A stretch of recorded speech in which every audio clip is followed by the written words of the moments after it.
Hi, my name is Abby Buboltz. I'm one of the registered dietitians with Holy Family, and today I will be presenting about flavoring our food without the salt. So first of all, why are we talking about salt and sodium? The reason for this is that the recommended amount for healthy adults is 2,400 milligrams of sodium per day. In some places, you may see a recommendation of 2,300 to 2,400 milligrams of sodium per day. However, what we found out is that our actual consumption is an average of over 3,000 milligrams of sodium per day. Since this is the average, this means that many of us are probably doing more than the actual recommendation. For healthy adults, it's the 2,300 to 2,400 milligrams, but for individuals that may have heart disease or may have hypertension and be at risk for heart disease, some physicians will recommend as low as 1,500 milligrams per day. So this is actually a more aggressive goal. If you start to pay attention to the amount of sodium that you're consuming, you'll find that these numbers are actually hard to obtain, especially if you are eating out or eating convenience foods frequently. With these numbers, know that we do need to have some sodium in our diet, so going too low is not beneficial either. The reason that we need to pay attention to our sodium is that increased sodium in our diets can lead to increased fluid retention and ultimately can increase our risk for developing high blood pressure or hypertension. So if we have high blood pressure or hypertension, we're also at risk for some other chronic diseases such as heart disease or kidney disease. As you can see in this list, these are just some of the things that can happen if we have too much sodium for too long. The thing with sodium is that we don't always feel the effects of it. Over time, we notice the effects when we have future health problems, but right now, we can't necessarily feel how that sodium is working in our body. So it is important to pay attention to, especially for long-term health. One thing that I hear people say frequently when I'm asking about foods is, I don't salt my food, so I'm doing okay when it comes to sodium. This is actually somewhat misleading when it comes to our amount of sodium that we consume.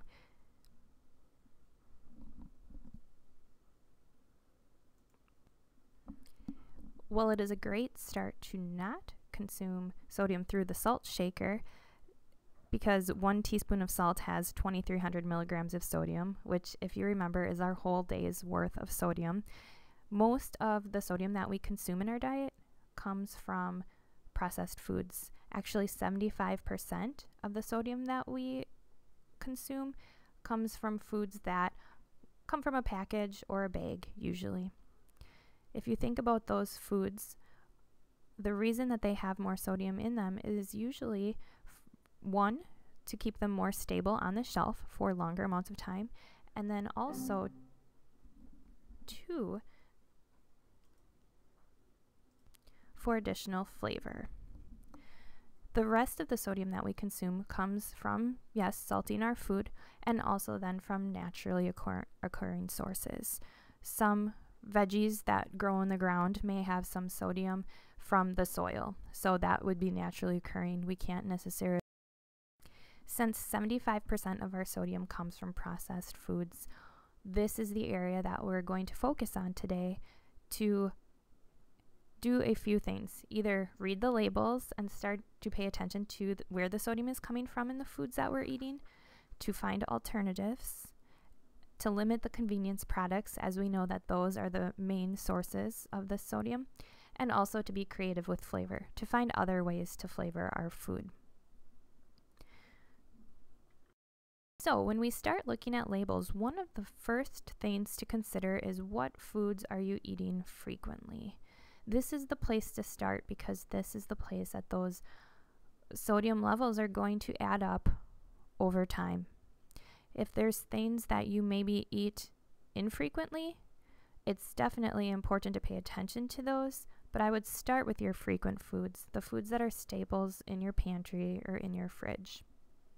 When we begin to look at labels, sodium is listed on labels of all foods, so we can easily find how much sodium we're consuming. You don't necessarily need to keep track of your sodium. Although if you're very concerned, you could pay attention to see what you actually consume on a daily basis. For most of us, it's just being aware of those high sodium foods. Low sodium means less than 140 milligrams per serving. So if a food says low sodium on it, that means that it's going to have 140 milligrams or less per serving. Many foods will say reduced sodium, and this means that the food actually has 25% less than the regular version. This can be somewhat misleading at times. For example, a regular can of Progresso soup has about 870 milligrams of sodium. The reduced sodium version may still have 400 to 500 milligrams of sodium. Although it's reduced, it still is a high amount.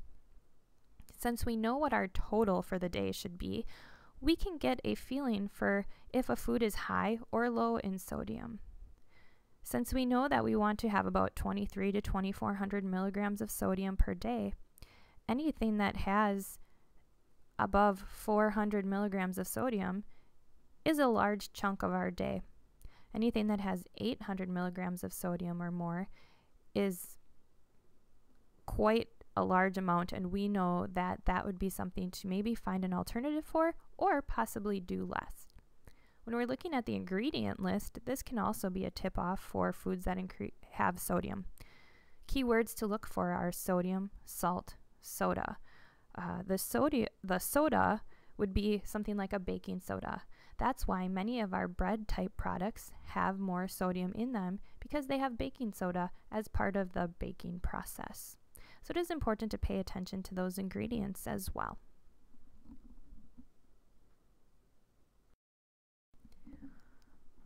Of those 75% of our foods that contain most of our sodium, 40% of that sodium comes from just a select few foods. Some of those foods that are the big offenders when it comes to high sodium content are things like snack foods, soups, breads, deli meats, or other processed meats, and pizza. Pizza is its own category because that is something that is a big food that is consumed by most people. These foods all have alternatives, and now there are a lot more low sodium options in the store. Some of these high sodium foods are soup, which we know is salty. Oftentimes we can taste the sodium in soup. One way to decrease this is to make our own soups. When we make homemade soup, we have control over how much sodium is in it, and we can flavor our soups in other ways. Breads are one that is high in sodium, and this one is sometimes one we don't think about because bread doesn't always taste salty. Sometimes it does, but most of the time it doesn't. However, like I said, part of the baking process means that there's sodium in the bread. If you can find breads with less than 200 milligrams per serving, this is usually a good start. When you start to look at breads, oftentimes you'll notice that they really can be high in that sodium. And this also includes bread products as well. Deli meats and other processed meats are going to be higher in sodium. Again, that's part of the preservation process, and that's why some things like summer sausage can stay stable in our fridge for much longer. One way to cut back on the sodium in deli meats or processed meats is to do more fresh meats. Meats are still going to have sodium in them, but oftentimes the fresh versions will have less. It also depends on how we're making our meats as well. Marinating meats is going to increase the sodium content if we're using commercial marinades. Gravies are going to increase the sodium in our meats as well. Snack foods, things like pretzels and chips, have sodium in them, but also the sweet snack foods like cookies or Pop-Tarts may have sodium in them as well because of the fact that they need to stay stable on the shelves. So finding alternatives for our snack foods such as fruits or veggies can be a good starting point. One other high sodium food is cheese, and we know that cheese is very prevalent for us here as part of our diets. Cheese is going to be high in sodium. any kind of cheese, cottage cheese, blocks of cheese, slices of cheese, cheese curds, shredded cheese, all are going to be high in sodium. So it's important that we pay attention to how much cheese we're doing from the sodium standpoint. This graphic is a nice example of the big difference that there can be when we start to pay attention to where our sodium's coming from and finding alternatives for it. So as you can see, on the left-hand side is one sandwich, and on the right-hand side is another sandwich. They look similar, however, the sodium content can be very different. So the sandwich on the left is half of a sandwich, and it contains 1,500 milligrams of sodium. For healthy adults, that's a majority of your day. For individuals that are already at risk for heart disease and hypertension, that is the full day's worth of sodium in half of a sandwich. On the right-hand side is half of a sandwich with some modifications. So basically, it's finding a low sodium version of these foods. This sandwich is an example of one we'd maybe make at home. That's not even including a sandwich that we'd get when we go out to eat. Those sandwiches will definitely be your whole day's worth of sodium. So it is important to find those alternatives because it does add up slowly throughout the day. And this sandwich also isn't including what else we may be having at that meal or later in the day. One thing I like to point out here is when you have a sandwich with bread, 2 slices of bread can really add up quite a bit. So it is helpful to maybe find the bread that you do frequently and make sure that it's a good option from a sodium content standpoint. As you can see, lettuce is very low in sodium, so loading up on veggies is a great way to make sure that we're getting enough to eat, but still limiting our sodium. One of the ways to limit convenience products is to plan ahead. Oftentimes, we grab the convenience products when we're short on time because those are the foods that are readily available to us. Foods that come from a vending machine or the gas station or fast food are automatically higher in sodium. So it is important that we plan our day ahead.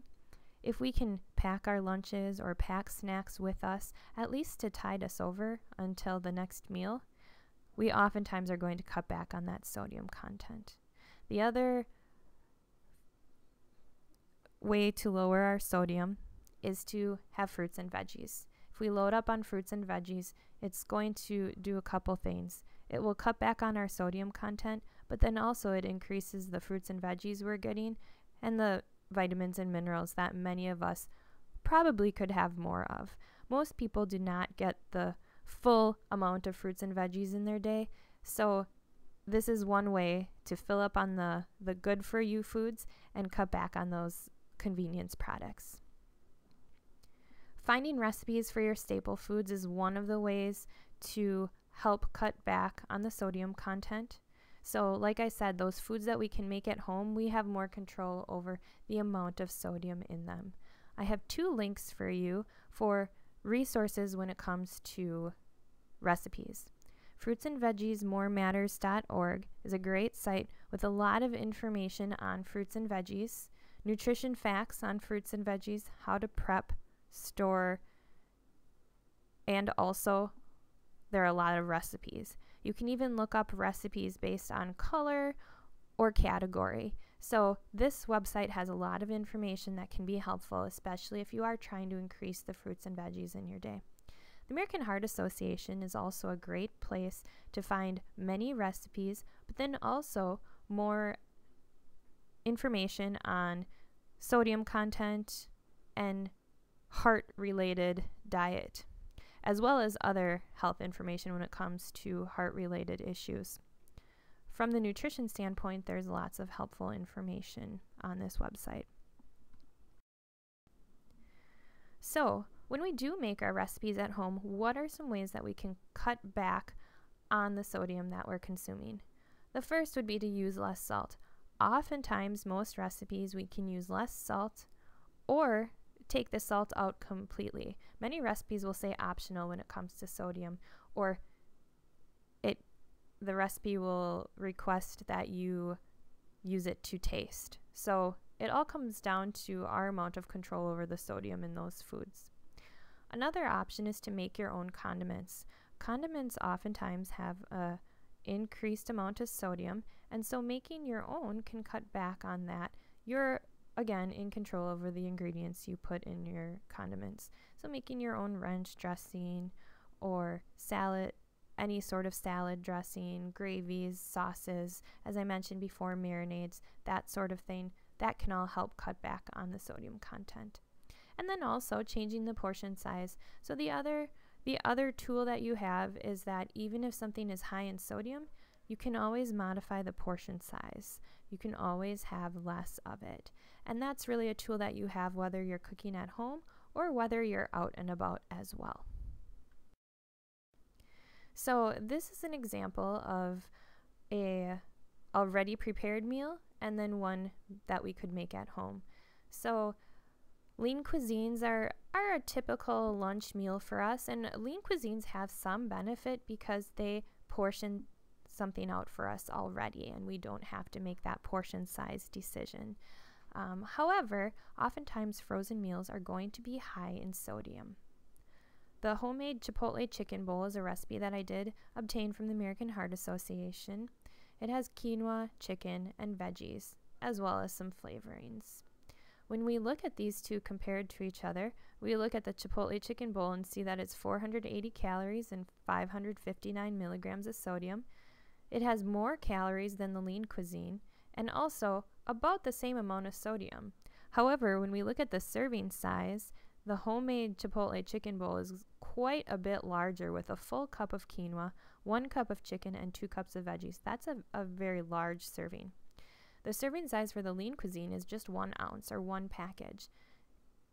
If we compare the serving size of lean cuisine in equal amounts to the serving size of the homemade Chipotle chicken bowl, the equivalent amount of sodium would actually be 1094 milligrams in the lean cuisine, because you would really need to have 2 lean cuisines to equal the same amount of that homemade meal.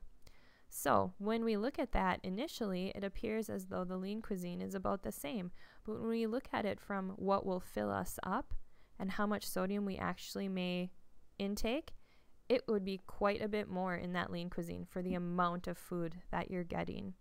And 1094 milligrams of sodium is a big chunk of our day. So how can we add fruits and veggies to our day? First of all, stock up on your favorites. If you don't like baby carrots and you are forcing yourself to eat them every day, that is not going to be very enjoyable and probably won't last. So stock up on the fruits and veggies that you really do enjoy. Even though they may appear to be expensive, our snack foods at $3 to $4 a box can add up quite a bit compared to a $4 container of strawberries. The benefit that you get from those fruits and vegetables is so much more. Make them easily accessible for yourself. That means either buying them cut up already or cutting them ahead of time, keeping them in a clear container in your fridge. Sometimes just that visual of seeing them when you open the fridge can make a big difference. Another way to make sure that you're getting fruits and veggies or increasing fruits and veggies is set a goal for yourself. I'm going to have 1 veggie or 1 fruit each day, or I'm going to make sure that I add a fruit at breakfast every day. Setting those reasonable goals allows you to be conscious of how many fruits and veggies you're obtaining. Try new fruits and veggies. This one is hard because we get stuck in the ones that we use frequently, which is okay, but if you find new ones that you like, oftentimes you're going to just have a bigger list to pick from of fruits and veggies that you may be willing to do, and it will make fruits and veggies a little bit more exciting for you as well. Add veggies to soups, casseroles, or egg bakes. You can always add more veggies to recipes. They usually don't tell us that, but we can always add more veggies, and sometimes we just forget, but it's a simple thing that we can do is to just think about the meals that you're eating. Could I add more veggies to this? We also can add more fruits to the foods we're eating as well. So bread type products like muffins, oatmeal, cereal, and yogurt, we can add fruit to. So think about those ways that you can maybe add fruit or veggies to what you are already doing. So this is an example of a typical day's menu on the left, and then on the right is ways that we could maybe add some fruit and veggies to it. So at breakfast, like I mentioned, adding some fruit to that cereal.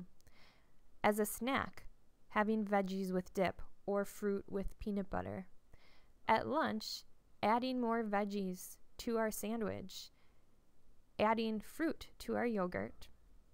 And then at supper, filling up on the veggies, maybe having veggies and a salad, and cutting down on the starches. If we add more veggies and more salad to our supper, we're automatically increasing that veggie amount for the day. And even with our sweets at night, if we decide to have sweets at night, we can add fruit with that as well. So just one thing to consider is, where could I add more fruits and veggies in my day? So what are some other ways we can flavor foods? Just because we take out the sodium or we decrease our sodium doesn't mean that our foods have to not have flavor or be very bland. So one of the ways we can do that is by flavored oils.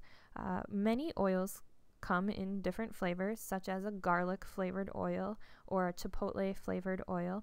With oils, we do have to be careful about that amount because the calories can add up quickly. So if we are worried about weight or we're focused on a weight loss goal, we do need to be a little bit careful with those oils, but a little bit usually goes a long way when they're flavored.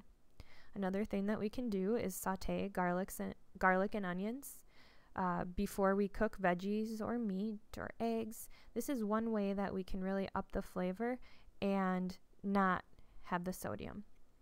There are a lot of different spices that we can use. Sometimes we forget about all the different spices that we may be able to start to use, or we don't know how to use them. So finding recipes that maybe have a different spice that you're not used to can be a way to start to get used to a different spice. Mrs. Dash is our usual no salt flavoring, but the Mrs. Dash line of flavorings actually has a whole series of different flavors, including a southwestern flavor, a chipotle flavor, a lemon pepper flavor. There's a large amount of different flavorings, and they actually are pretty good, and they can be used for a variety of different foods. So this is a good alternative, and if you're leery of using Mrs. Dash or you don't really care for Mrs. Dash, try the actual Mrs. Dash flavors. They oftentimes are a good alternative. Something like cinnamon for flavoring are things like oatmeal or some of our sweeter type foods. Cinnamon can be a good flavoring. Extracts, so an almond extract or a vanilla extract, can be used for flavoring. Flavored vinegars can also be an option as well. Vinegar won't provide calories, so this can be a way to flavor without the calories, but also a little bit goes a long way. A variety of herbs can be used to flavor. Sometimes with herbs, we just don't know how to use them. Starting soon, it's the time of year where herbs really have a lot of flavor and can be really beneficial for giving our foods a lot of flavor.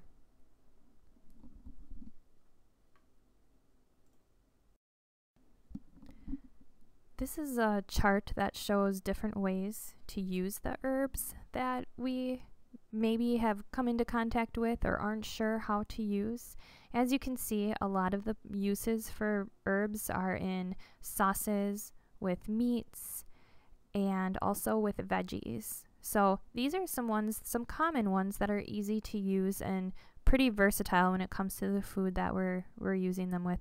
Fresh herbs are going to have more of a potent flavor, but certainly dried herbs can be an option as well.